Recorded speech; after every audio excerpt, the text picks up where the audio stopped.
votre dernier ouvrage, Les guerres de mon père, vous retracez les différentes guerres que votre père a dû subir, jeune juif, caché en Dordogne, puis après, plus tard, médecin pendant les guerres d'Algérie.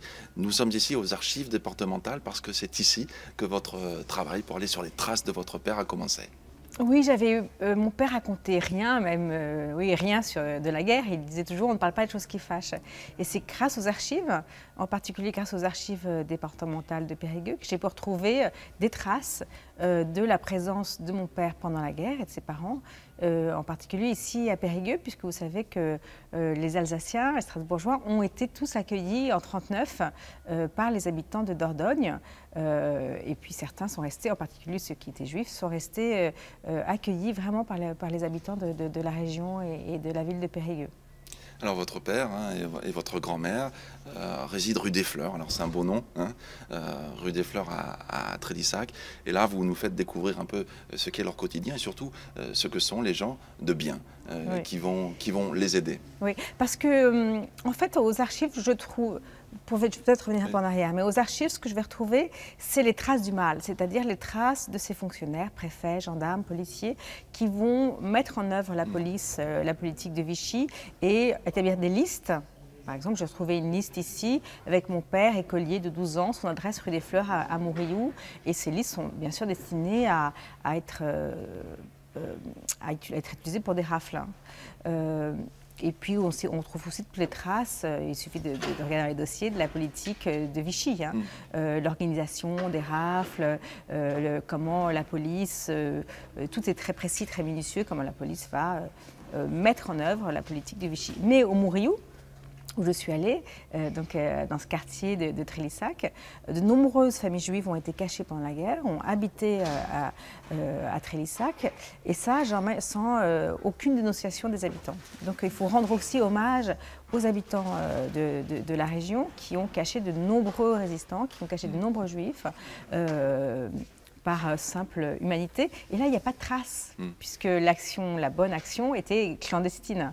Donc on ne la trouve pas vraiment.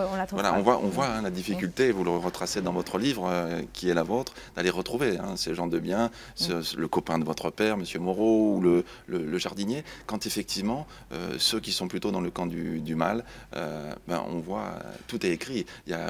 Vous ressortez la correspondance de la préfecture, et effectivement, vous dressez un réquisitoire assez accablant, de 3 préfets de Dordogne qui ne se sont pas posé de questions. Oui, ici aux archives, on va retrouver effectivement toute la correspondance des préfets qui sont succédés à la tête de la préfecture de Dordogne pendant la guerre. Je pense à Jean Popinot, par exemple, ou Maurice Labarthe.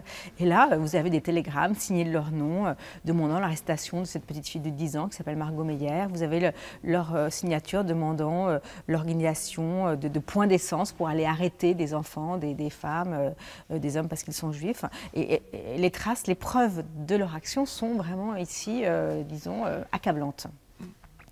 Mais aussi des traces, par exemple, il y a un réseau de résistance au sein de la préfecture qui est dirigé par une femme qui s'appelle Marguerite Eberhens. Et là, la seule trace que vous avez aux archives, c'est la trace de leur arrestation. Ils sont dénoncés, la Gestapo les arrête, et il y a un rapport assez précis sur l'arrestation de tout ce réseau de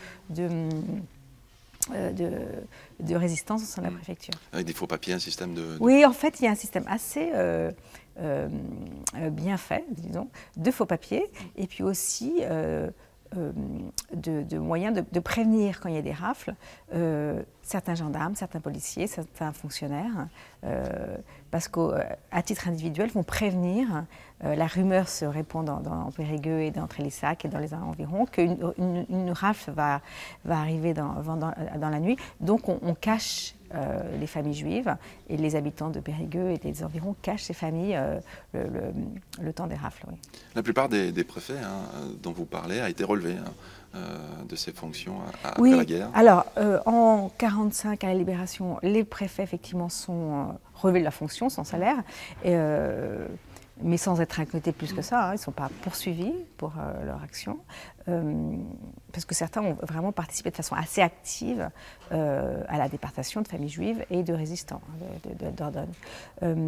Mais ils vont être réhabilités, ils vont mettre une dizaine d'années, ils vont être réhabilités, et là aussi on trouve ces traces de leur réhabilitation, de leur correspondance. Ils ne se posent aucune question sur leur responsabilité, donc aucun sens de la culpabilité, vraiment c'est assez impressionnant. Et ils vont être réhabilités, et ça, ces traces, on les trouve aux archives nationales à Paris. Et certains vont même réclamer des arriérés de salaire. Hein. Oui, Jean Popinot, là on a toute sa correspondance, c'est assez impressionnant parce que oui, c'est absolument pas coupable de ce qu'il a fait. Il se définit comme un bon patriote. Il ne voit pas le problème. Je crois que même dans toute sa correspondance des années 50, où il écrit pour se faire réhabiliter, le mot juif ou résistant n'existe pas. Il ne mentionne pas. Il va finir par être réhabilité et il va réclamer 15 ans d'arriérés de salaire qu'il n'a pas touché. Bon, il ne travaillait plus. Hein. Et il va les obtenir. Il y a une petite fiche avec sa petite addition à la main. Il demande 1 million de francs à l'État, qui va lui verser d'ailleurs en 61. Alors, vous racontez tous ces détails. Après, on parlera un peu du camp du bien dans votre livre. Mais effectivement, vous étiez un peu dubitatif depuis toujours sur ces archives. Vous ne compreniez pas trop pourquoi il y avait cette manie de tout collecter, tout noter. Et puis là, maintenant, ça y est. Oui. Les archives vont grâce à vos yeux. Oui, bon, j'ai pas de critique, mais bien sûr, mais effectivement, j'ai compris le sens de ces archives grâce effectivement au personnel ici. J'ai compris que cette façon qu'on a en France de tout garder. Parfois, ça peut paraître absurde. Hein. J'ai retrouvé des fiches de ravitaillement de mes grands-parents ici pendant la guerre, des fiches d'allocation d'un pull vert, enfin des choses, des détails.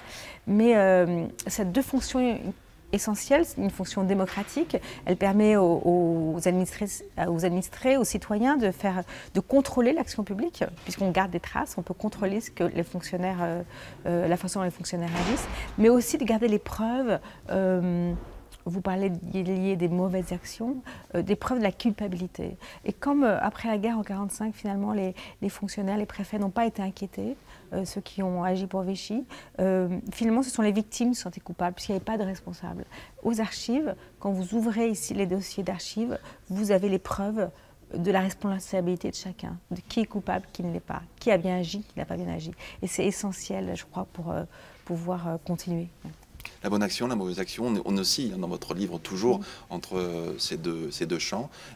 Parmi ces gens de bien, il y a ce Charles Schmitt qui est directeur d'école à Nontron. Votre grand-mère place votre père interne à Nontron parce qu'elle a peur des rafles qui se multiplient. Et là, il y a ce monsieur qu'on découvre, que vous nous faites découvrir, et qui n'a jamais voulu d'honneur. Ouais. Il n'est pas le seul, puisqu'il y a aussi Thérèse Moreau, qui est couturière ici à Trélissac, qui était couturière, qui est morte maintenant, qui a accueilli mon père, petit garçon, les soirs de rafle. Et il y a ce monsieur Schmitt, dont ma grand-mère m'avait parlé, qui est directeur d'une école à Nontron.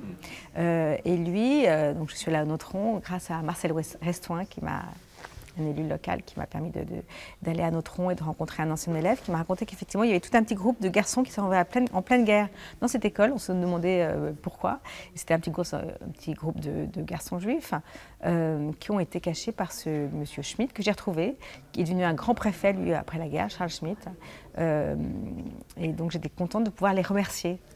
Ces gens effectivement n'ont jamais été remerciés de leurs bonnes actions. Et c'était important pour moi de leur dire merci. Lui sera après préfet, Charles Schmitt. Je crois en Lorraine. Il est d'origine lorraine et il va finir sa carrière comme haut-commissaire de la République à Tahiti où il va mourir d'un accident. Donc là, vous vous battez actuellement pour qu'il soit... Alors, en fait, j'ai déposé des dossiers pour que Thérèse Moreau et Charles Schmitt, donc Thérèse Moreau qui était couturière à Trélissac et Charles Schmitt qui était directeur d'une école à Nontron, soient reconnus comme justes. Donc c'est un long processus, c'est plusieurs années, et donc j'espère qu'ils seront reconnus comme justes. En tout cas, je sais qu'ils ont sauvé mon père et d'autres enfants juifs pendant la guerre, et donc rien que pour cette raison-là, on peut les remercier et être reconnaissants. Oui. Alors vous dites que ce livre vous a permis de régler un certain nombre de choses avec votre papa, dans votre relation aussi après et plus tard aux autres hommes. Mais vous mettez aussi en scène votre arrivée en gare de Périgueux. Il pleut, il y a un parapluie qui est oublié. Et ça vous a fait du bien de venir sur les traces Oui, parce que mon père a passé toute son enfance ici. Il a été accueilli ici, même si ça a été très difficile, puisque... il était caché, raflé, enfin il n'a pas été raflé, mais il a été caché, inquiété. caché sous un fond nom. Il y a eu ce mélange ici à Périgueux de bon et de bien et de mauvais. De bien parce que les habitants ont accueilli toutes ces familles juives pendant la guerre, et de mal parce que cette vie politique terrible l'ont stigmatisée. Mais j'étais contente de venir ici. Et je me souviens quand je suis arrivée ici, c'était il y a 3 ans, en avril, il pleuvait, et j'avais comme cette idée un peu absurde que j'allais retrouver mon père, que mon père m'attendait. Bien sûr qu'il ne m'attendait pas. Mais je me souviens que sur le quai de la gare, il y avait un parapluie abandonné. Et je me suis dit, peut-être que c'est un signe, voilà, d'une certaine protection que mon père m'apporte. Enfin, le parapluie, je l'ai rendu, hein, je ne l'ai pas gardé pour moi. Je l'ai rendu aux objets trouvés de la gare de Périgueux, donc il y a peut-être quelqu'un depuis 3 ans. Finalement, c'est pas en Dordogne que votre père a appris à pêcher la truite à la main. Non, alors la seule chose que mon père... C'est le point de départ du livre. Oui, la seule chose que mon père me racontait de la guerre, c'est qu'il avait appris il avait passé les mois les plus heureux et libres de son enfance en Dordogne. Enfin, pendant la guerre, il ne disait pas en Dordogne. Il avait appris à pêcher la truite à la main. Je ne sais pas si vous le savez, mais c'est assez difficile. Et en fait, c'est caché dans une famille de résistants en Haute-Garonne. Il avait appris à pêcher cette truite. C'est pas très loin, hein. Mais il a été très heureux dans cette famille, effectivement. Merci. Merci à vous.